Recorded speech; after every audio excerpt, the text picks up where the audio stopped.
have a lot of respect for them. Yeah. They know that they're risking a lot. Yeah. And the other thing, you know, these guys have so much proud. They're so proud that they don't want Mexicans to take that. Yeah. They'll lose to anybody but a Mexican. Really? Yeah. I don't think that would happen. They said that David doesn't bring anything to the table. Come on, bro. Charlo, his size and the way he punches. Caleb Plan, you know, Yeah. up running, you know. It's like he has another son, also a champion, 147. He's Really? about to have a major fight, Jose Benavidez Jr. Yeah. And also, can I tell him about the movie? No, I don't. I'll tell him. I don't care. He's in the next Creed movie. His son is starring in The it. next Creed movie? Oh, nice. That's nice. We're working on a fight for him too, pretty soon. Like, we'll announce it like in about a week. Okay. Okay. Is it true that he's gonna fight Danny Garcia? Somewhere around there. We're almost there, you know. We're almost there. That's pretty cool. Yeah. With big fight coming up. Two big of your fight. boys, man. That's awesome, man. Thank you, man. That's awesome. Pleasure You know, meeting you. No, my pleasure, Last man. thing, Pleasure. what did you guys both think of the Tank Rolly face-off and weigh-in? It got heated, it got excited. Oh man, I can't wait for tomorrow. It's one of the biggest fights of this year. Super excited. Somebody's gonna get knocked out, bro. To be honest with you. But either or, you know, both of them deserve this fight. I think both of them are good fighters, and best wishes to both of them. He did a great job selling the fight. That's what you want. And Rolly's not scared. He always give a puncher a chance when he's not scared. But we know what Tank can do, what Tank's capable of. He's gonna be the better boxer. But when you got a puncher in there, anything can happen. So tune in, don't miss it. You had a chance to talk to Tank right after the face-off and weigh-in. Yeah. What did you ask him? What did he tell you? He was laughing at it. He was just like Rolly tried to flex in front of him. He just pushed him off. You know, I'm glad Rolly didn't get hurt. That would ruin the fight.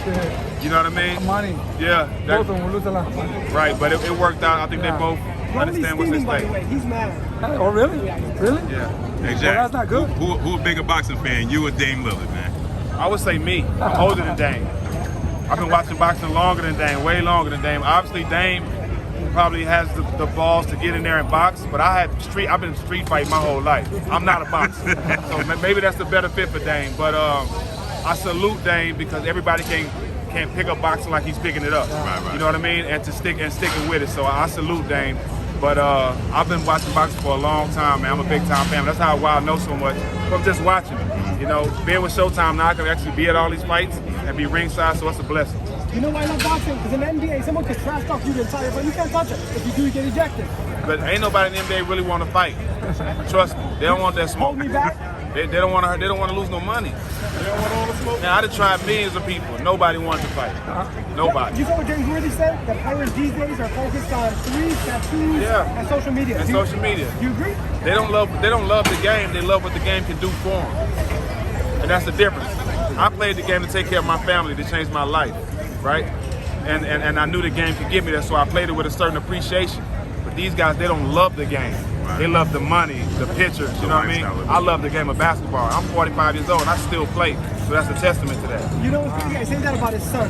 David loves boxing from age 2, age 4, 2, 4, 15. See, you can't teach that. He loves it. He loves You can't teach that though. It has to be here. You can't teach that. Not everybody has that. Yeah, no. The money's too good, so they do it for the wrong reason. And I'm not mad at the money because you only worth what you negotiate, right? So if you negotiate the money, you deserve it. But respect the game, and when you respect the game, whatever game you in, is gonna respect you and it's gonna reward you. That's how you get your rewards. Most teams, NBA teams, they like to bring in enforcers on the team. Right. Most enforcers, they just rough and rugged, but you was skilled. You could shoot threes. And me and Ron Artest, like we was the beginning of the two-way player. You know what I mean? Because we played on both ends of the ball. Now you have guys, you know, that really can't play offense. Patrick Beverly, you know, he's just defensive guys. We played both ways. So, and the game is like that. You have one-dimensional guys where they're good at just shooting, just passing. You know, skill guys. So the game is different, but I love the game because the game has to evolve. Because, like I would say now, the guys that played before I was born, they're no way better than the guys that play now. 20 years from now, 30 years from now, I want the guys that's playing now to be like Steven Jackson that was trash. Because you want the game to continue to evolve. You know what I mean? And that's how it should be. What you think about, we standing right here, man, everybody had high hopes for Kevin Durant and Kyrie Irving, man. Well, you know what? Both of those guys are my little brothers, man, and I respect Kyrie for standing on his own. You know, the days of people telling us what to do and how to act, how to dress, how to speak, it's over. We march to the beat our own drum. We control our own narrative. I respect that. I respect that side of Kyrie. And you know, him and KD was on the same page. KD knew what he was doing, so they still had a chance to win. I think if Ben would have played, you know, it probably been a different outcome. If James would have stopped pouting and trying to get with his general manager in Philly, things would have been different. So everybody want to point the eyes at Kyrie, but there was a number of things that went wrong here for this season not to happen. But they got a good chance. I hope they bring the guys back. Hope Ben come back healthy, and we finally can see a full season from Kyrie and KD. When you hear Stephen A. Smith say, Kyrie, no way you give him a max contract. I text him all the time when he says stuff like that because, you know, he sounds like he against the players and he sounds like he on TV saying stuff just to get the click, right? What man doesn't want a young black man to get his money? Right. With that platform, and why would you be on that platform saying that he shouldn't? Right. When it's so hard to get the money anyway, right? Especially us as far as being black and brown, we got to promote, we got to support each other. Right. Because the support is slim as it is.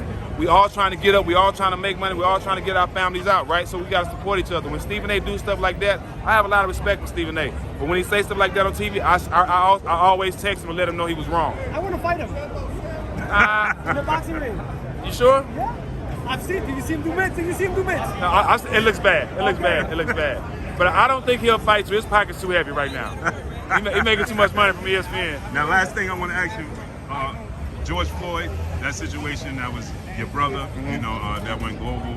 What's going on now? You know, because as time goes on, it always gets, you know, we hear less and less, yeah. You know, but. Well, I've been staying on it. I've been to 28 states out of 50. I plan to go to all 50, giving back, and make sure George's name lives on. Also, they signed the George Floyd Policing Act yesterday on the anniversary of his murder, which was good. I don't know all the details in it, but I guarantee you, it's more that need to be done. Right? I always say that we got a lot of change with George Floyd, but the world still hasn't changed. It's the same shit still going on. So I'm gonna keep doing my part. One person can't do it. But I know to whom much is given, much is required. So the way I show God that I deserve the blessing that he's given me is by continuing to help others. And I'm just doing my part.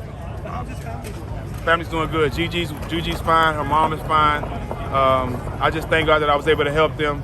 Kyrie did a great job with coming in and buying them a house. So a lot of great people stepped in and helped me to get Gigi and her mom situated. So I thank everybody. I gotta say, I respect you for that too, man, because you weren't one of those people scared to speak out.